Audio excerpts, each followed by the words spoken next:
I would never have talked back to a nun that way, I can tell you that.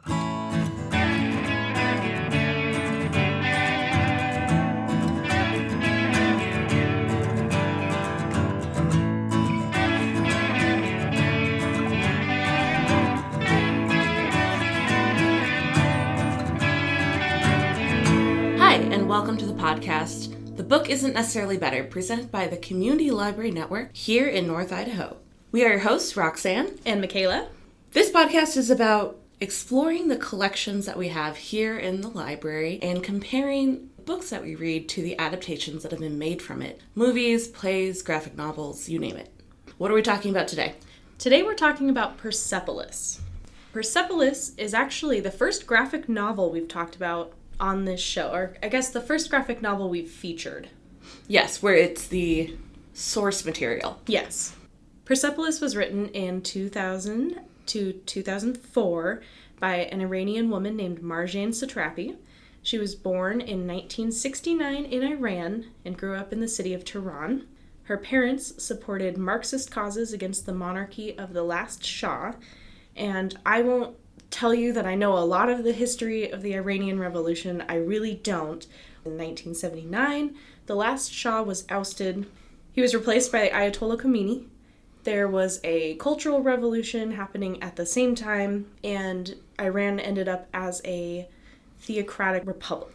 Persepolis is more about, it's a Bildungsroman about a young girl who grows up against the background of a cultural and political revolution in her country. I love that word. So that's what we'll be talking about today. Which word? How do you spell that word? Which word? Bildungsroman. Bildungsroman. Bildungsroman. What does that mean? It is a coming-of-age story. We've mentioned it before when we talked about The Outsiders. So it's anything that follows a person in sort of their formative years of life, especially through their teens and into adulthood. Basically someone's origin story. Yeah, and this is a really great way to talk about this as an origin story. It started as a graphic novel and has been used a lot in especially middle school and high school classrooms to kind of teach about revolution, but also the form of graphic novels.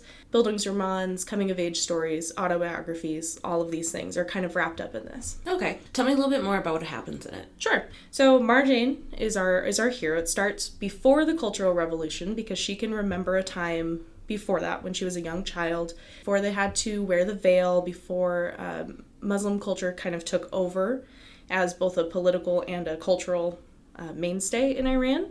And then it goes through 1979 when the revolution happens, her parents' sort of reaction to that, her reaction to that as a kid, having her world kind of upended and having to adapt. Eventually, her parents get very worried for her safety. When she's about 14, she is sent to live in Austria. Basically, she has a mouth on her. Yeah, she mouths off to a lot of nuns. A lot of nuns. Well, before that, she mouths off at school.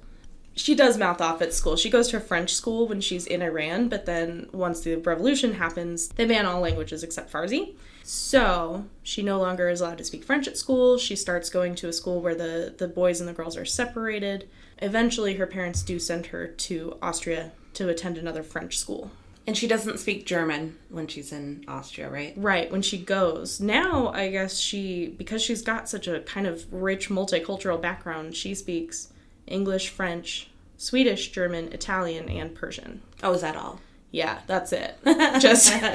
Just a few languages there. Afterwards, she goes through a period of depression. She spends her formative years in Austria from ages about 14 to 18. Meets, some men that she thinks she's in love with, is spurned a little bit, has some pretty bad relationships with them, ends up living on the street for a while, and then goes back to Iran to live with her parents again. She says that she feels like a Westerner when she's in Iran and a Iranian when she's in the Western world. So she doesn't really feel like she fits in anywhere. There's a word for it called unhomed. Oh, yeah. I didn't know that. When you don't really fit into one culture or the other. And I know that that can be the experience of a lot of people who may be children of immigrants in the United States. They have one culture at home, one culture at school, so it's not uncommon. No, definitely not. And she eventually grows up and marries a Swiss man in her later 20s. So she's got a very, wide range. She now lives in France, married to a Swiss guy, came from Austria and Iran. She's got a lot of cultural experiences under her belt. Mm-hmm. And we may have mentioned this, but it's autobiographical. Yeah, absolutely, yeah. So it follows her story very closely. It's kind of in the tradition of Mouse by Art Spiegelman. Spelled M-A-U-S. Yes, M-A-U-S, which is also fantastic, by the way, and you should definitely pick it up. That's kind of the origin of graphic novel memoirs. It doesn't surprise me that Persepolis is very similar to Mouse because she actually met Art Spiegelman when she was in Paris, and he inspired her to write Persepolis. Oh, that's fantastic. Yeah, and the artwork in it is really gorgeous. It's all black and white, and it follows sort of German expressionism art, which I always love. It's pretty cool. I think that for the most part, you're tempted to open it and say, oh, this looks really simple. Because it's all black and white, there's not a lot of color. In fact, there's no color illustrations in the book. But there's some really sophisticated things happening behind the scenes, especially the large crowd scenes. Every time those are in her novel, I'm very, very surprised and moved. Most graphic novels don't have big crowd scenes. It's very hard to do. To make every person look different. Mm-hmm. And yeah, I love that about the crowd scenes, is that even when they have a crowd scene of all women who at first glance might look alike because they're all wearing the long veils, but you look at their faces and they're all completely different. And she also does a really clever thing with their hair. She talks about it a little bit in Persepolis, but the hair is a way to show whether you're really agree or disagree with wearing the veil. If you agree with wearing the veil, you cover your whole head. No hair is showing. If you disagree, you show more of your hair. So she's really careful to do that throughout the novel to show kind of people's political leanings. Right, and you see a lot of women get in trouble by the sort of street police. They'll say, sister, cover your hair. Yeah. Or fix your veil. Yeah.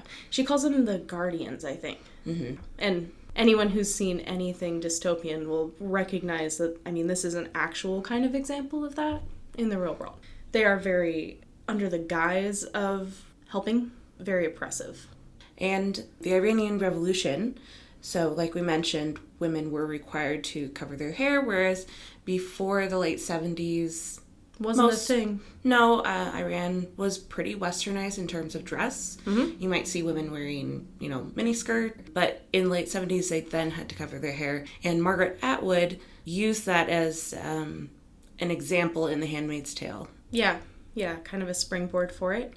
One of the reasons that they were so westernized before the 1970s is that during and after World War II, when the Western world realized that there was a lot of oil to be had over there, the United States in particular, and Germany and France started interfering in Iran.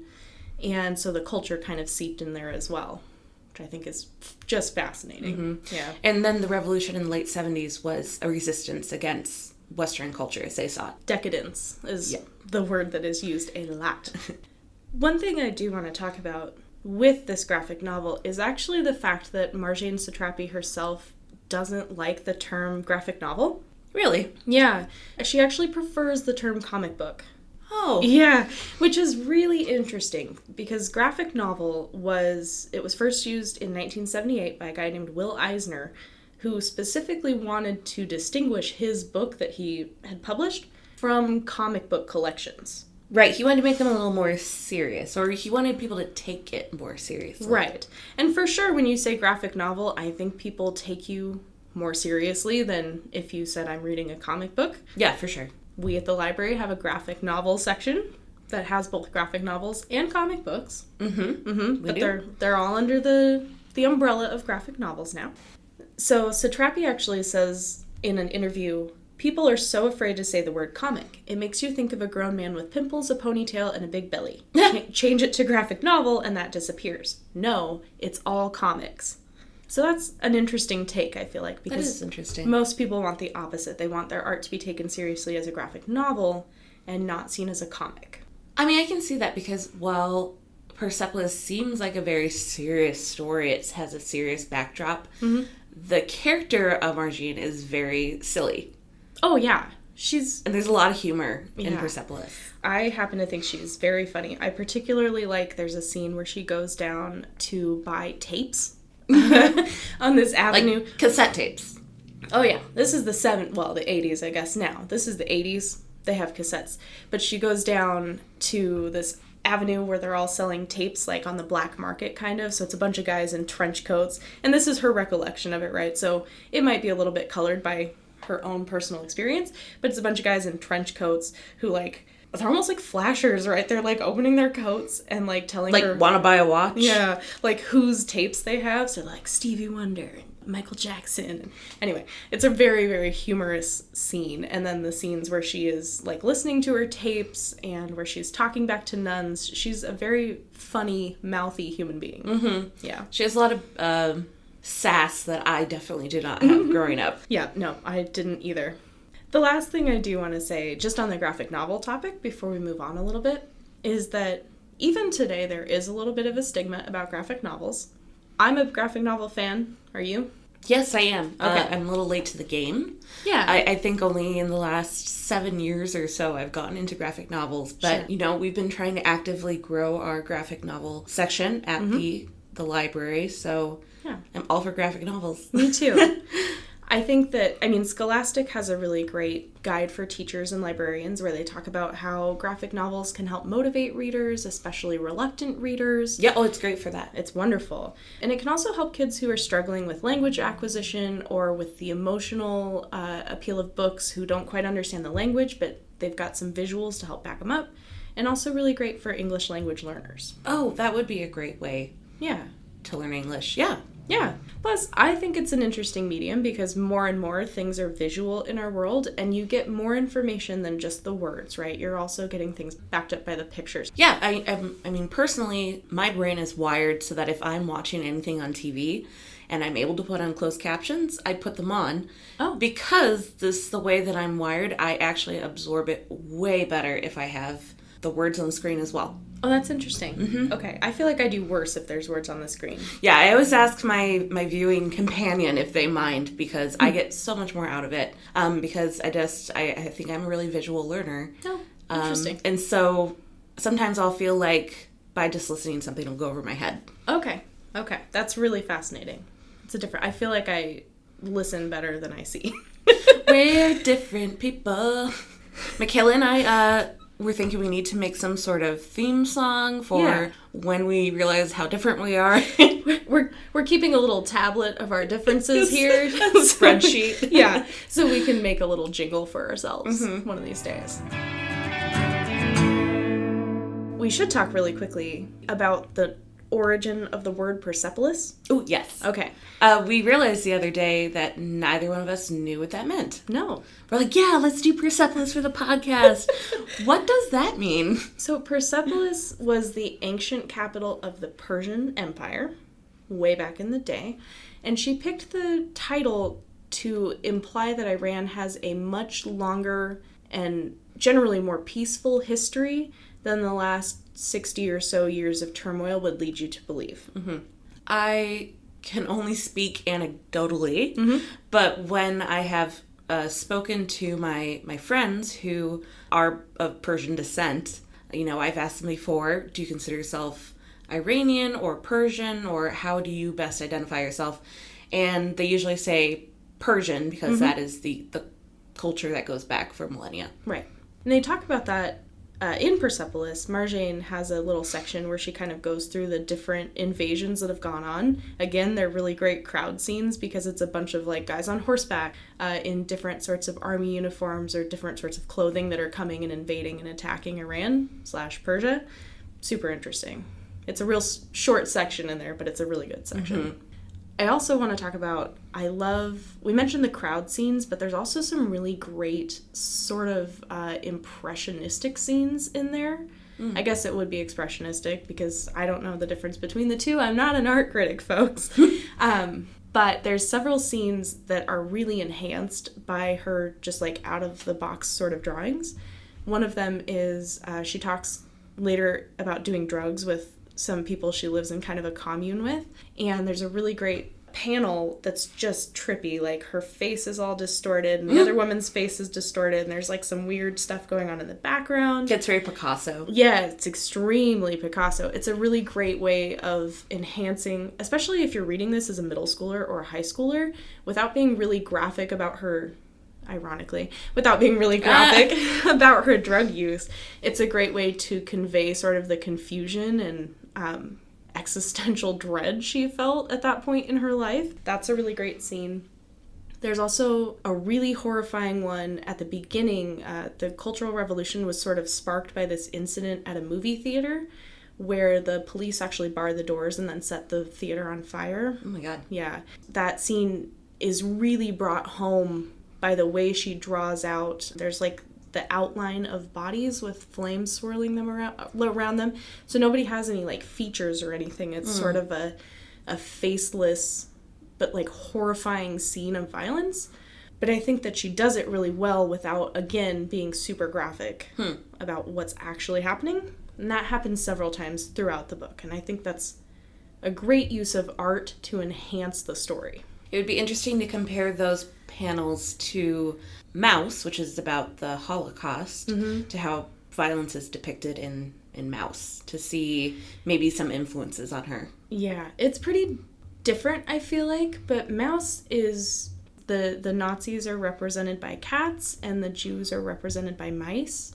It reminds me a lot of Animal Farm, where he's using animals to stand in as humans. Mouse is very similar. And so the violence in that feels a little bit different, but I do feel like it's a little bit more direct than Persepolis. Okay. Yeah. But they're both fantastic, and you really should read both of them. Full disclosure, have not read Mouse. Oh my God. Now I know what I need to do. You have to. So I have a question about the book. Do you know if it came out all at once or if it was serialized? Yeah, it was serialized. It actually was published first in France. That's where she lives now. From 2000 to 2003, she published it in 4 different volumes. When it came to America/England, it was cut down to 2 volumes. So volume 1 and 2 became a volume. Volume 3 and 4 became a volume. So it's Persepolis 1 and Persepolis 2. And they're subtitled The Story of a Childhood and The Story of a Return. So they kind of fit well thematically. You also might find at the library something called the Complete Persepolis, which is all 4 volumes in one. Yeah, actually, so I didn't realize that there was a complete versus the shorter one. So the one that I've owned at home for many years is the Complete Persepolis. So I just thought of it as a very large graphic novel. Yeah. And then I saw the one we had at the library. I'm like, why is it so small compared to the one I have? Yeah, the one that you have and the one that I have is called an omnibus, which is fun because I don't think we've ever mentioned it before. No, what is that? Break it down. Yeah, an omnibus is any collection of volumes that were previously published separately and are now being published as one. How similar is that to an anthology? Pretty similar. Sometimes an anthology includes like multiple people. Right? Mm-hmm. And this is just the works of one author, and usually just the related works of one author. So, like, Neil Gaiman, there is an omnibus of his Sandman comics. Okay. But that omnibus doesn't have anything else he's written outside of the Sandman universe. Right. That would be called an anthology if it included more. Oh, okay. Yeah. Hey, look at me, I'm learning. Hey! And I got to talk about omnibuses a lot, which was fun. Thank you, English degree. You're welcome. The last thing I'll add probably about the art is that Marjane Satrapi said she actually wrote an article called Why I Wrote Persepolis. Oh, well, yeah. Thank you. Right? Very, very informative and helpful for podcasts. Illuminating, yeah. Where she says, images are a way of writing. When you have the talent to be able to write and draw, it seems a shame to choose only one. I think it's better to do both. I think that because she's able to do both, she's able to challenge kind of like us as Westerners, are sort of sometimes one-dimensional view of Iranian culture. Yeah, absolutely. Yeah. Especially, the level of xenophobia that can happen in the United States towards the Middle East. Mm-hmm. And this came out right about the right time to address that as well. I think in the United States it was published in the late 2000s. Good time for it. I mean, not to be too corny or put too fine of a point on it, but the reason why literature is amazing is that it gives you empathy and you get to see the side of a story. You get to see someone's story who you may not have otherwise known. Absolutely. And this is a great one to do that. It's a culture that's pretty unfamiliar, I feel like, to most of us here. Mm-hmm. Or, Americans are only given one version of a Middle Eastern story. Sure. The last thing I want to mention about the book, and we'll move on to the movie real quickly here, is that there is something called Persepolis 2.0. Okay. It's its own little thing, but it's not very long. I think it's 10 pages. It's got Marjane Satrapi's illustrations, but new text by 2 Iranians. And it came out in, I think, 2009 or just after 2009, when there was an Iranian presidential election that was disputed by a lot of people. They think that the incumbent who won actually didn't get maybe as much of the vote as it is reported that he did, including Marjane Satrapi, who went and talked to the European Parliament about this issue. In this little 10-page cartoon where she does the art but not the writing, she goes back and tells her parents to stop reading the paper and listen to Twitter about the protests that kind of happened around that.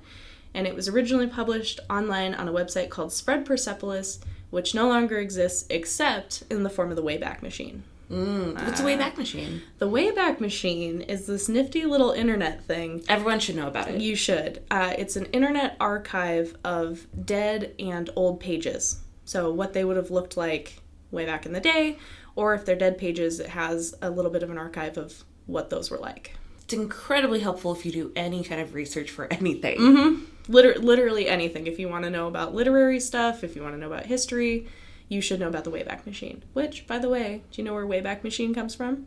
No. You should know this. Oh my I gosh. don't. This seems like a Canadian thing that you would definitely know. It comes from Rocky and Bullwinkle. Okay.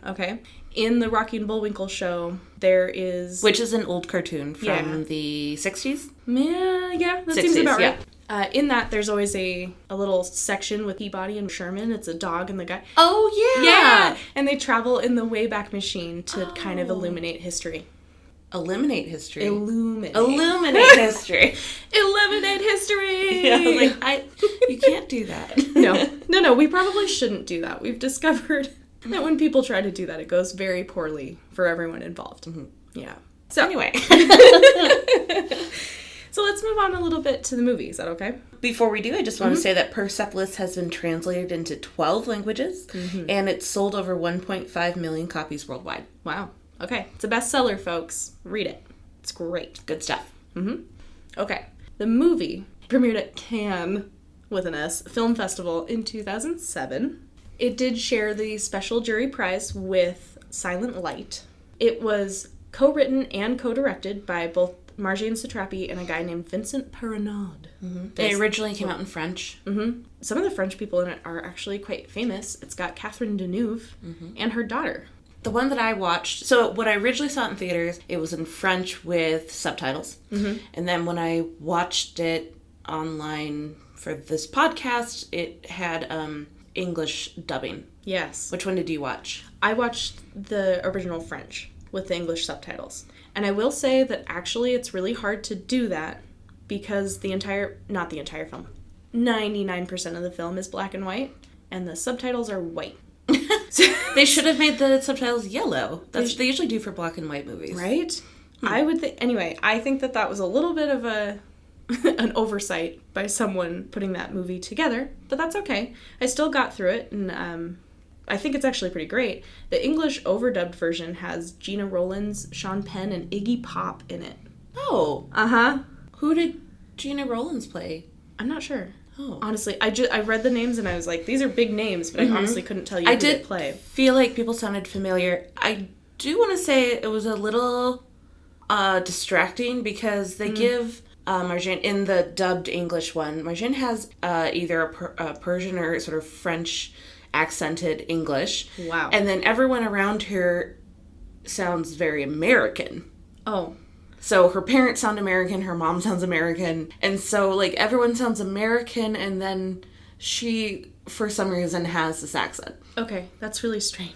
Yeah. Okay. So it kind of felt like pick a lane. Everyone should sound French Iranian, or everyone should sound American. I don't know. It was a little distracting. I don't know. That's really hard to decide. Sometimes that works really well, like Game of Thrones. They all have different regional English accents based on where they're from in Westeros, and that works great. But I don't know that that would work in that movie. But hey, I actually just thought of something. You were just saying how she felt out of place in Iran. And she felt out of place in Austria, so maybe they did that on purpose. Okay. Maybe. Good job, filmmakers. You did good. My brain took a little bit to catch up. So clap, clap, clap if you did that on purpose. Yeah. At Cannes, it created a bit of a splash. The Iranian government actually denounced Persepolis right after this premiered and got it dropped from Bangkok International Film Festival, which is also kind of a big deal.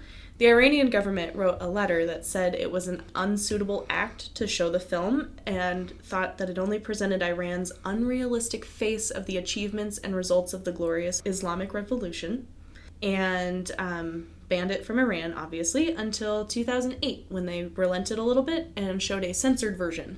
It'd be interesting to see that.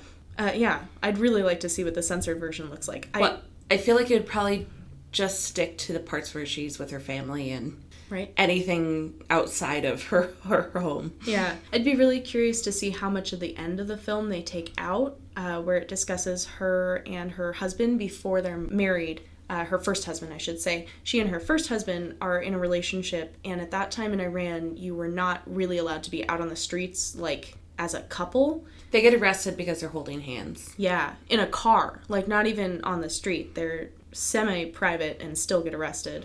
And in the novel, she talks about how it was actually better, even if you were married, to carry around a copy of your marriage certificate. So that if you were stopped, you could, like, prove that you were together. Wow. The movie was also challenged in Washington State. It was part of the curriculum over in about, like, King County, that sort of area. So Seattle. Seattle-ish, yeah. The curriculum committee felt that children shouldn't be sheltered. After this was challenged, this is what they said. They shouldn't be sheltered, and that the need for cultural knowledge outweighed the crudeness and parental prerogative. Yeah. Both the book and the film are challenged, by the way. The book has also been challenged a lot.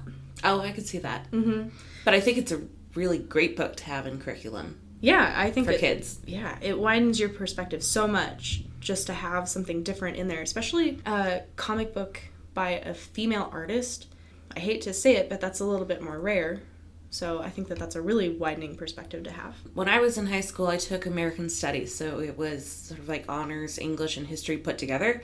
The teachers worked together and our curriculum matched. So if we were learning about the Depression, we read The Grapes of Wrath, right? So what we were learning about, we also read the literature of the time. And so I could see if you're learning about the 1970s and U.S. relations with foreign countries. Iran, the Middle East, then that would be a really fantastic tie-in to the curriculum. That's such a smart way to do a curriculum. I love it. I still think about that high school class. I already loved history, but it was a really fantastic part of my education. Let's talk a little bit about the art of the film. Sure. Versus the art of the book, because I think that that's really interesting as well. The thing that jumped out to me at first is that it's in color in the beginning with Marjane in present day, and then when she is retelling her story of growing up, it goes to black and white like the comic book. What I also love about it is that there is that framing device of her sort of reflecting back on her life, but when she's reflecting back on her life, she also is hearing stories from other people about their experiences, and those sections are told in an even different way, which I think is really cool. So her uncle Anoush, who is a revolutionary who was imprisoned and eventually executed for being communist. Yeah. He tells her a story about like how he sort of got involved in politics, and it is told in shadow theater. Oh, you're right. Yeah. Yeah. So shadow theater is an old technique that has kind of a wide spread throughout ancient Asia and the Middle East, where you use puppets, articulated puppets, so they have joints at like their elbows, like, and their marionettes. Yeah. And you put them up in front of a scrim and shine light through it, and that's how the story is told. There's an entire section in there that is told just like a shadow theater. It's gorgeous. It's really great. Does she do that in the graphic novel? No. That's something that's unique to the movie. There's some other fantastical elements to it as well. There's another story that gets sort of it looks like an old picture book fairy tale to me.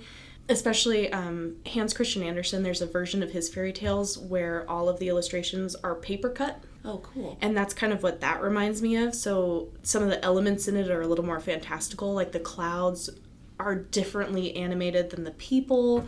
The scenery, like the flowers and stuff, look a little bit more like paper decoration. I think that scene is also super cool. It's a beautiful movie all around. Yeah, and almost entirely in black and white. And the other thing that I really love that they do is almost like these vignettes where they're kind of talking heads at different points. So it has like a little frame of her Uncle Anoush and a little frame of her mom. But like the way they animate the impression of light is really great in those. I think that it's incredible. And some of it also looks like chalkboard to me. Anyway, it's a really well animated film. I was reading a little bit and it said that when they were making it, she was involved in the making of it. She didn't actually do the art for it, but was one of the co-producers and co-directors. Right. And she didn't want them to use like more modern technology to do the animation. She wanted them to basically hand draw in black and white. And a lot of the animators said that is really tough to do. And time consuming. Yeah, time consuming, but tough because black and white doesn't leave you any like room for error. So if it doesn't? If you mess up a line, like you're going to see it. There's no way to like cover it up with a little bit of color or like, you know what I mean? Right. So it's very unforgiving is what I've heard, which is kind of interesting. But she also acted out all of her scenes. Really? For the animators? For the animators, yeah. She acted them out and had them filmed so that they could animate sort of her character. Oh, that's cool. Yeah, I thought that's a really cool idea. So, NPR says that it's a nuanced view of social issues, complemented by the lovely black and white animation work that blends Islamic motifs into a sort of yellow submarine-ish world. Yep. I think that describes it really well. Yeah. So by Islamic motifs, a lot of geometric patterns. And by yellow submarine-ish, we mean a little bit trippy. Mm-hmm. But I don't know. I have a hard time reconciling that because I actually don't... Because the Yellow Submarine relies so heavily on color. Yeah. That I have a hard time... Literally in the name. Yeah, putting those two things into the same category. When I think of what they mean by that is the swirls. Oh, okay. That we get a lot. That's fine. There are a lot of the swirls and the sort of clouds and mist and... Atmospheric. Atmospheric. There we go. Perfect word for it. You nailed it.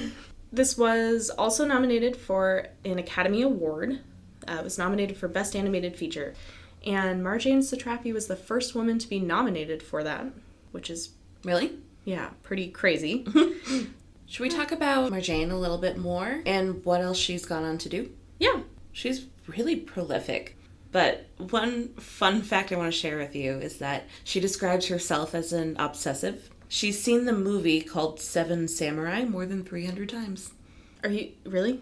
Mm-hmm. Have you ever seen Seven Samurai? No. It's an old black and white movie. It's impossible to sit through. It's Japanese, correct? Yeah. Well, she's seen it 300 times. Oh my god. Mad respect. Yeah. She said she gets really obsessed with certain art forms, and so she'll just watch a movie over and over and over. I'm impressed that she chose that movie. Honestly, I can't get through it. What's your movie you could watch 300 times?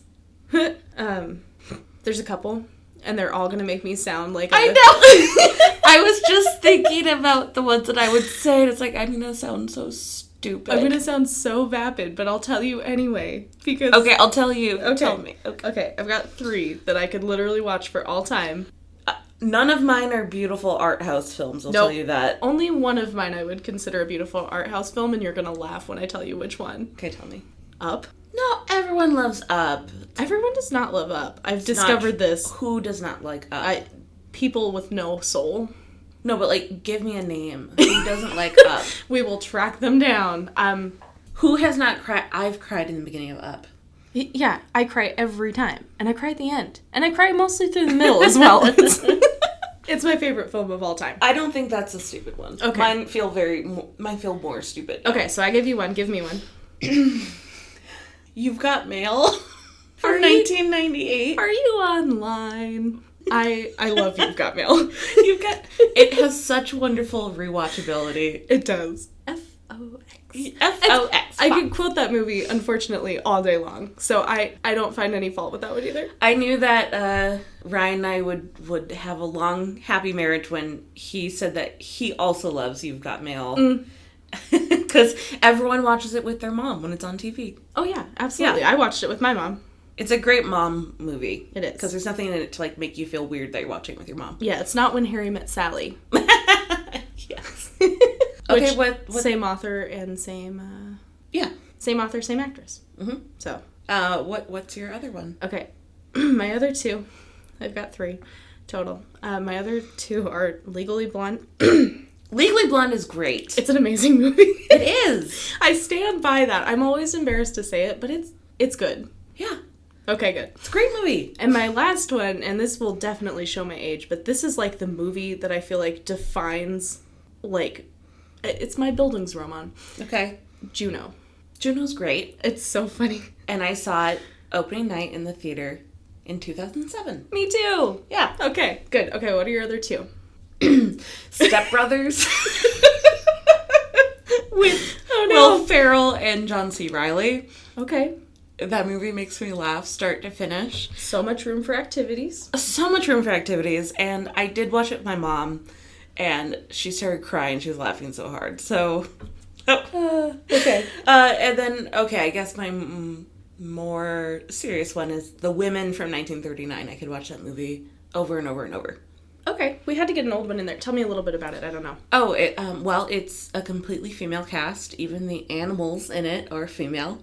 Do the animals talk? No. Okay, great. No, just like if I'm they on had board. a cat in a scene, they got a female one. It was based on a play. Basically, it's just super witty. It was written by Anita Loos, who wrote, like, Gentlemen Prefer Blondes. It's really funny, and it's from the 30s, and it has all of the huge stars at the time. It's an ensemble cast. Okay, super. Yeah. I'm going to have to watch this. It's really fun.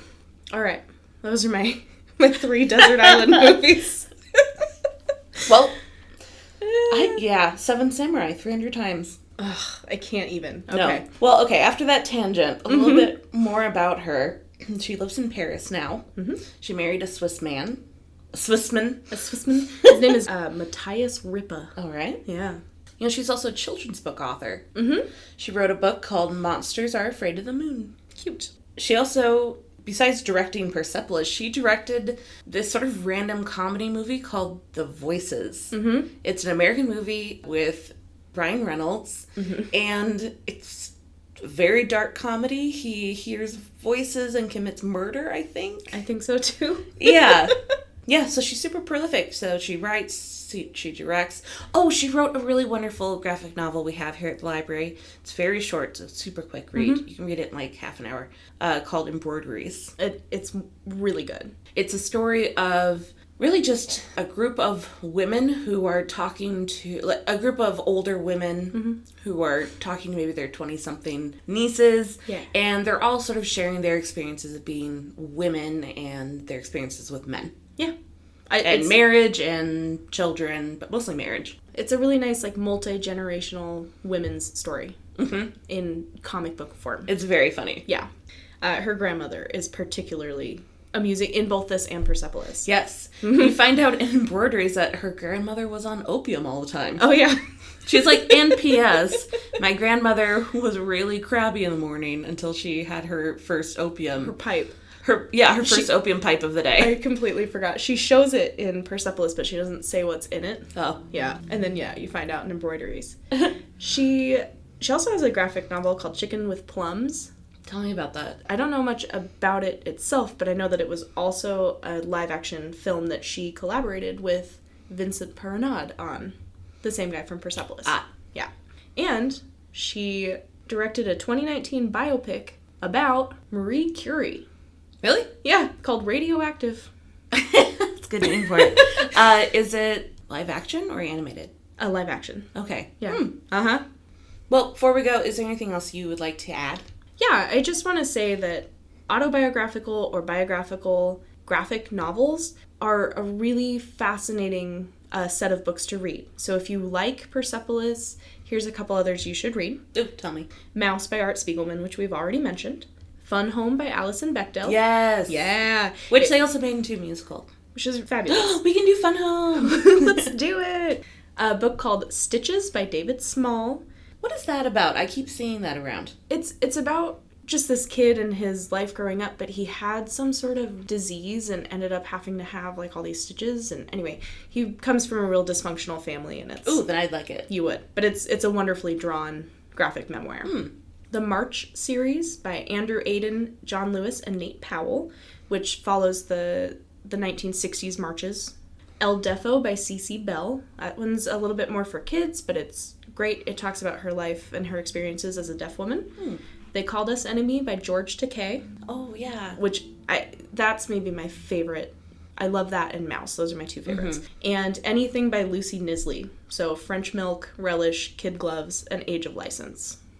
She writes tons of graphic memoirs. Oh, cool.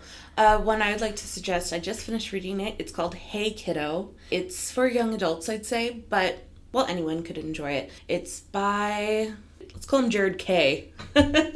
He has a name with a lot of consonants in it. Yeah. By Jared K. Yep. And he writes about being raised by his grandparents, and so it's autobiographical and how he would escape from sort of a chaotic home life. His mom was an addict, by drawing, and then you sort of see him grow up and he becomes a comic book artist. Oh, I like that. He also has a TED Talk that I've been meaning to watch. Oh, okay. So, please come by the library, check out our graphic novel collections. We have an adult section, a YA section, and a juvenile section. Okay, I'm going to say one thing. Yeah, go for it. Calvin and Hobbes is in the adult section. I don't think it belongs there. I think it's just in the adult section because of its complexity. I think it should be more easy for kids to find because it was so important to me growing up. To me, too. I still always tell people, you're a peripatetics, which I ripped right out of the pages of Calvin and Hobbes. But that's also the reason that I think it's in the adults, is because I have no idea what peripatetics means. I think it's important for kids to I do now, but... exposed to that kind of stuff. I agree. They've done studies where 2-year-olds can say Tyrannosaurus Rex. So, it's like kids can, yeah, I believe it. Understand complex words. We just don't often give them the opportunity. Interesting. So anyway, you should check out our graphic novel collections. Just because they're in one section or another does not mean they're not for you. The library is for everyone. We do want to say really quickly that we've appreciated you guys listening and commenting. We'd really appreciate if you would comment on our YouTube and on our wherever you find our podcast. But especially on Apple Podcasts. It's totally free, and it just means that more people might see us if they're browsing podcasts. So if you could leave us a review or rate us on Apple, that would mean a lot. And if you don't like us, our names are Nancy and Fred. And this has been the podcast, Movies Are Better All the Time. Talk to you next time. Cans. Okay, I'm not gonna lie to you. I'm gonna mispronounce a whole bunch of French stuff now. So it's can. No, it can't be can because it has an S on it. It's French. I know. I hate it. Do you know what that's about? I don't, actually. I don't either. Nope. By making it depressing in here, did we fix the sound? Let's see if that made any difference at all, or if we just are screaming into the wind. Who knows? Into the void. Did we hit the sweet spot? At can. And I guess technically it's con. Yeah, I'm not doing that.